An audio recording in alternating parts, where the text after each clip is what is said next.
magandang araw ulit. Update ko lang po kayo ngayon dito sa Pantalan. Ayan o. Nagkaroon ng kaunting diferensya itong malaking forklift nila.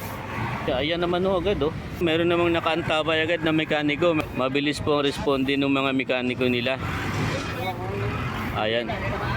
Saka meron din yung kapalit agad. Yun ang kapalit niya o. Nasira po itong malaki. Ayan o naman, pinalitan agad.